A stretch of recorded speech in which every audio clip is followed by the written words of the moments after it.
একটি টেলিভিশন টক শোতে আলোচনা করতে গিয়ে এসে যায়। শিরোনামটি বেশ চমকপ্রদ। প্রসঙ্গটা এসেছিল যে আমেরিকার কতিপয় কূটনীতিবিদ সম্প্রতি ডক্টর মোহাম্মদ ইউনূসের সঙ্গে দেখা করেছেন। তাদের মধ্যে কি আলাপ আলোচনা হয়েছে তা নিয়ে নানা রকমের স্পেকুলেশন হচ্ছে। কেউ বলার চেষ্টা করছেন যে ডক্টর মোহাম্মদ ইউনূসকে একটি ইনক্লুসিভ নির্বাচন করার জন্য ডোনাল্ড ট্রাম্প প্রশাসনের পক্ষ থেকে চাপ দেওয়া হচ্ছে। এটা সত্য বা মিথ্যা আমরা বলতে পারবো না। এর কারণ হলো যে ডক্টর মোহাম্মদ ইউনূসের দপ্তর থেকে তার প্রেস সচিব বা অন্য কোনো গুরুত্বপূর্ণ ব্যক্তি এ ব্যাপারে কোনো কথা বলেনি। আমাদের সামাজিক মাধ্যমগুলো এই মুহূর্তে অত্যন্ত শক্তিশালী এবং স্পষ্টতই সামাজিক মাধ্যমে যারা আওয়ামী লীগপন্থী কন্টেন্ট ক্রিয়েটর রয়েছেন তারা ডক্টর মোহাম্মদ ইউনূসের সঙ্গে মার্কিন কূটনীতিবিদদের বৈঠক, তারপর ডক্টর মোহাম্মদ ইউনূসের নিরাপত্তা উপদেষ্টা ডক্টর খলিলুর রহমান তার কাতার ভ্রমণ, দিল্লি ভ্রমণ, আমেরিকা ভ্রমণ নিয়ে নানা রকম ন্যারেটিভ তারা একের পর এক তৈরি করে যাচ্ছেন। তো তাদের বক্তব্য হলো যে আমেরিকা বা ট্রাম্প প্রশাসন মূলত ডক্টর মোহাম্মদ ইউনূসের প্রতি একটা চাপ প্রয়োগ করার জন্য এই একবার খলিল সাহেবকে ডেকে নিচ্ছেন, একবার তার রাষ্ট্রদূতকে পাঠাচ্ছেন, হোয়াট এভার মেবি। আবার অন্যদিকে আওয়ামী লীগ বিরোধী যে সকল কন্টেন্ট ক্রিয়েটার ছিলেন এখন তারা নিজেদের সমস্যা নিয়ে এতটা ব্যস্ত, কেউ জামাত নিয়ে ব্যস্ত, কেউ বিএনপি নিয়ে ব্যস্ত, কেউ এনসিপি নিয়ে ব্যস্ত, ফলে আওয়ামী লীগ নিয়ে পেন্স করা বা তাদেরকে খোঁটা দেওয়া বা তাদের বিরুদ্ধে একটা ন্যারেটিভ তৈরি করার মতো সময় এখন আর সামাজিক মাধ্যমে আওয়ামী লীগ বিরোধী যারা লোকজন রয়েছে তাদের নেই বললেই চলে। আর এই সুযোগটিকে পরিপূর্ণভাবে কাজে লাগিয়ে আওয়ামী লীগ এখন জলে, স্থলে, অন্তরিক্ষে। তারা একদিকে ডক্টর মোহাম্মদ ইউনূস, অন্যদিকে জামাতের যারা লোকজন রয়েছেন, অন্যদিকে এনসিপির যারা লোকজন রয়েছেন, এমনকি জুলাই আগস্ট বিপ্লব নিয়েও নানা রকম ন্যারেটিভ তৈরি করে ফেলেছে। ইতিমধ্যে যে ঘটনাগুলো ঘটেছে তা হলো যে জুলাই বিপ্লব, জুলাই আন্দোলনের পক্ষের যে কর্তা ব্যক্তি যারা ছিলেন তাদের বিরাট অংশকে আমরা এখন দেখতে পাচ্ছি না। আপনারা কি গত ১ মাসে জনাব ফরহাদ মাজাহারের কোনো বক্তব্য শুনেছেন? শুনেননি। কিংবা সরকারে খুব প্রভাবশালী দুজন ব্যক্তিত্ব, জনাব নাহিদ ইসলাম, তিনি বের হয়ে এসে এনসিপি করলেন। এখন নাহিদ ইসলামকে নিয়ে আর তেমন মাতামাতি নেই। জনাব মাহফুজ, যিনি তথ্যমন্ত্রীর দায়িত্ব ছিলেন বা মন্ত্রণালয়ের দায়িত্ব ছিলেন তিনি, আর আসিফ মাহমুদ সজীব ভুঁইয়া, বাংলাদেশ প্রতিষ্ঠিত হওয়ার পর কোনো একক ব্যক্তি যদি একাধিক মন্ত্রণালয় নিয়ন্ত্রণ করে যাকে বলা হয় প্রভাব প্রতিপত্তির একটা ইতিহাস তৈরি করতে পারে, তো সেই ভদ্রলোক সেই কাজটি করেছেন। এখন তিনিও এই নির্বাচন উপলক্ষে মন্ত্রিপরিষদ থেকে পদত্যাগ করে রীতিমতো একটা বেহাল দশায় পথে ঘাটে ঘুরে বেড়াচ্ছেন। নির্বাচনের মাঠ কতটা জটিল, কতটা কঠিন এবং কতটা নির্মম এখন যারা নির্বাচনের মাঠে ঘুরে বেড়াচ্ছেন, সেটা হাসনাত আবদুল্লাহ বলেন, শরজিজ বলেন, তাসনিম জারা বলেন কিংবা নাসিরুদ্দিন পাটোয়ারি, তারা হাড়ে হাড়ে টের পাচ্ছেন যে রাজনীতি কাকে বলে, ইলেকশন কাকে বলে। তো সরকারি মদদে রাজনীতি করা বা সরকারি মদদে প্রতিপক্ষকে গালাগাল দেওয়া আর নির্বাচনের ময়দানে প্রতিপক্ষকে মোকাবেলা করা যে কত কঠিন এবং বাস্তবতা তা এখন তারা হাড়ে হাড়ে টের পাচ্ছেন। তো এই অবস্থায় আওয়ামী লীগকে আক্রমণ করা, শেখ হাসিনাকে খোঁটা দেওয়া বা অন্য কোনো বিষয়, এটা নিয়ে মূলত এই গত ১৭ মাসে যারা ব্যস্ত ছিলেন তাদের এই মুহূর্তে কোনো সময় নেই। বিএনপির অন্তর্দ্বন্দ্ব, কলহ, বিবাদ চূড়ান্ত পর্যায়ে। জনাব তারেক রহমান সাহেব আসছেন, বিরাট একটা আবহ তিনি তৈরি করছেন এবং ক্রমশ তিনি ধীরে ধীরে তিনি যে একজন সাধারণ নাগরিক, সাধারণ ভোটার, সাধারণ এমপি প্রার্থী কিংবা ধরুন বিএনপির চেয়ারপারসন বা চেয়ারম্যান, এই পদের বাইরে তার যে কোনো সুপারম্যানশিপ নেই, তার হাতে কোনো জাদুর বাক্স নেই, কাঠি নেই, এটি ক্রমশ এই মুহূর্তগুলো কেটে যাচ্ছে এবং তিনি খুব সাধারণ একজন মানুষ রূপে সমাজে বিচরণ করছেন এবং তাকে কেন্দ্র করে যে গত কয়েকদিন, ধরুন অলমোস্ট 10 দিন, তিনি এলেন ডিসেম্বরের 25 তারিখে, সেখান থেকে জানুয়ারির 5 তারিখ পর্যন্ত তাকে কেন্দ্র করে যে ভাইবটি ছিল এটি এখন কমতে কমতে কমতে কমতে মানে একেবারে স্বাভাবিক অবস্থায় চলে আসছেন। এখন তার মধ্যে জামাতের আমিরের মধ্যে কিংবা এনসিপি নাহিদের মধ্যে আসলে কতটুকু পার্থক্য রয়েছে এটি বোঝা যাবে আরও সপ্তাহখানিক পর।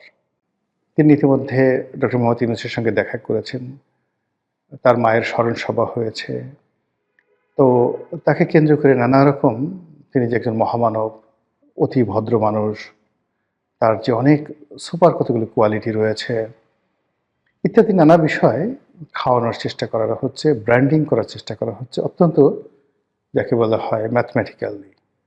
কিন্তু এগুলো ২৪ ঘন্টার বেশি মানুষকে আকর্ষণ করে না। মানুষ তার চিরাচরিত সমস্যার মধ্যেই থাকতে চায়।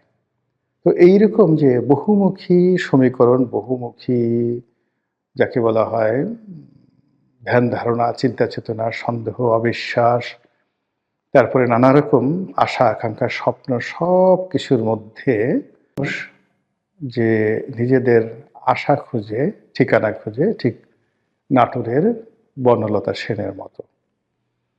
যেগুলো অসম্ভব, হবে না। যেগুলো কোনো বাস্তব ভিত্তি নেই কিন্তু শুনতে ভীষণ রকম মজা লাগে। কল্পনা করতে ভীষণ রকম তৃপ্তিবোধ হয়। এই বিষয়গুলোর দিকে মানুষের আকাঙ্ক্ষা বেশি এবং সেইগুলো নিয়ে সামাজিক মাধ্যমে তোলপাড় হয়। আর তারই ধারাবাহিকতায় ডক্টর মোহাম্মদ ইউনূসের সঙ্গে এই যে আমেরিকান যারা রাষ্ট্র দূত বা আমেরিকার যারা রাষ্ট্রীয় প্রতিনিধি এলেন, তারা এসে তাকে যেটা বললেন, কি বলেছেন আমরা জানি না। তার প্রেক্ষিতে হঠাৎ করে আজব একটা বিষয় এলো। ডক্টর মোহাম্মদ ইউনূস বললেন যে, আওয়ামী লীগ তাদের সঙ্গে রিকনসিলিয়েশন হতে পারে যদি তারা সরি বলে, দুঃখ প্রকাশ করে। আর এই যে আওয়ামী লীগের সঙ্গে রিকনসিলিয়েশন বা আওয়ামী লীগের সরি বলা, দুঃখ প্রকাশ করা, অপরাধ স্বীকার করা, এই বিষয়গুলো নিয়ে নানা সময় ডক্টর মোহাম্মদ ইউনূসের যে প্রেস সচিব আছে তিনি বিভিন্ন রকম কটূক্তি করেছেন।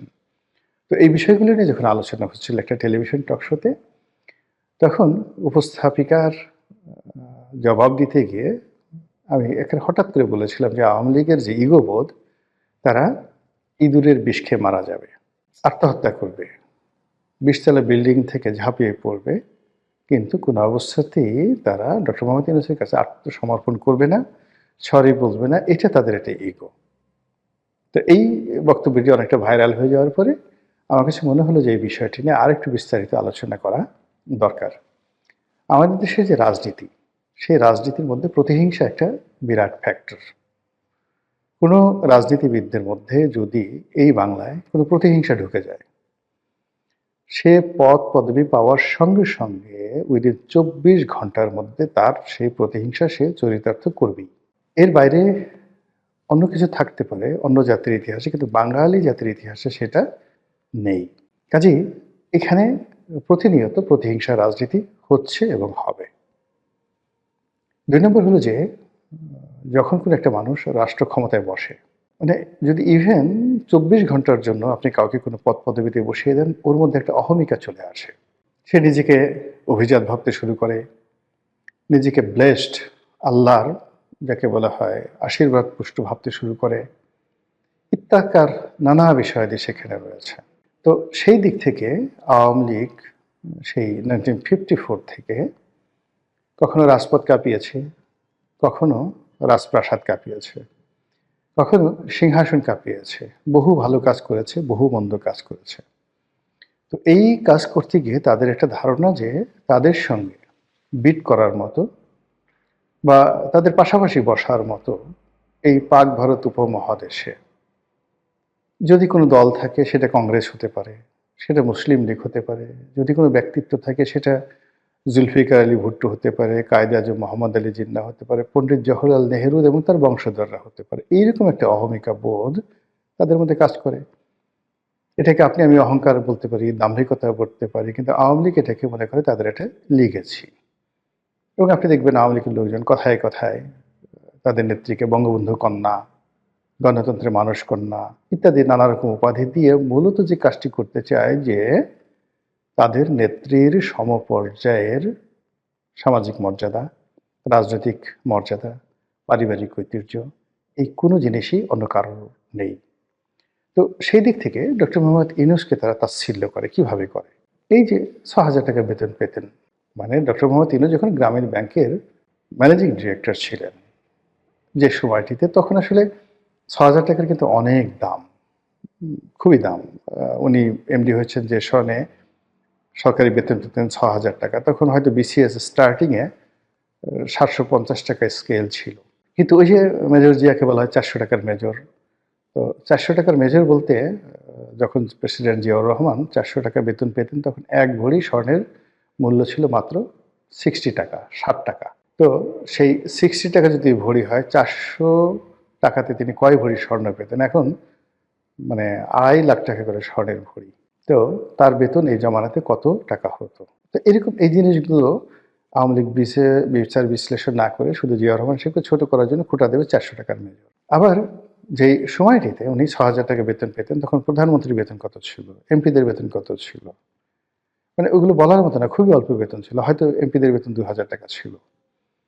কিন্তু ওই যে বলার যে ৬,০০০ টাকার একজন মানুষ এই কাজগুলো করেছেন, এত টাকা আসলো কোত্থেকে? হাজার, হাজার কোটি টাকা এত শিল্প কলকারখানা কোথায় পেলেন? এগুলো নিয়ে আওয়ামী লীগ ব্যঙ্গ করে। তারপরে আওয়ামী লীগ ব্যঙ্গ করে যে আমরা তাকে চাকরি দিয়েছি, আমরা তাকে ব্যাংক দিয়েছি, আমরা তাকে এটা করেছি, ওটা করেছি বলে খোঁটা দিয়ে এখন তিনি যেকোনো একটা পরিবেশ পরিস্থিতি, যেটা আমার বলা ঠিক হবে না, তিনি ক্ষমতায় বসেছেন। তাতে কি হয়েছে?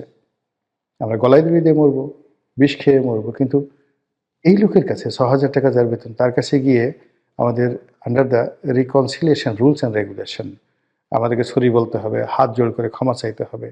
এটা সম্ভব নয়। এই গেল একটা। অন্য আরেকটা পক্ষে তারা বলার চেষ্টা করছেন যে এখানে রিকনসিলিয়েশন আসছে কেন?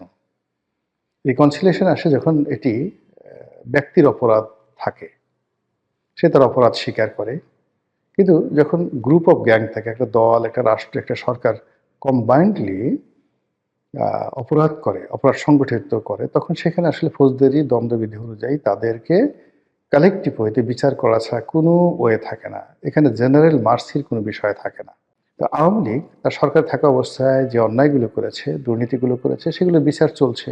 আমাদের সাধারণ কোর্টে বিচার চলছে, আইসিটিতে বিচার চলছে, আরও বিচার হবে।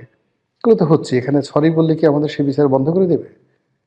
তারা যদি এখন ভুল স্বীকার করে যে আমরা ভুল করেছি, তাহলে কি এই বিচার বন্ধ হয়ে যাবে? তাদেরকে জেলখানা থেকে ছেড়ে দেওয়া হবে? প্রশ্নই আসে না।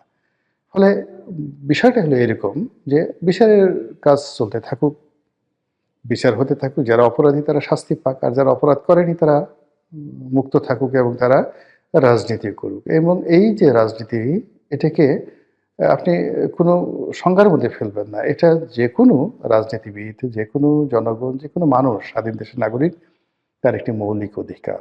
তো সেই মৌলিক অধিকারের জন্য আমাকে কেন রিকনসিলিয়েশনে যেতে হবে? ডক্টর মোহাম্মদ ইউনূসের কাছে মাপ চাইতে হবে? এই কথাগুলো নিয়ে আওয়ামী লীগের লোকজন বিতর্ক করছে। আর এরই প্রেক্ষিতে আমি ওই যে শব্দটি, যে তারা বিষ খেয়ে মরবে, ইঁদুরের বিষ খেয়ে মরবে, কিন্তু তারা মাপ চাইবে না।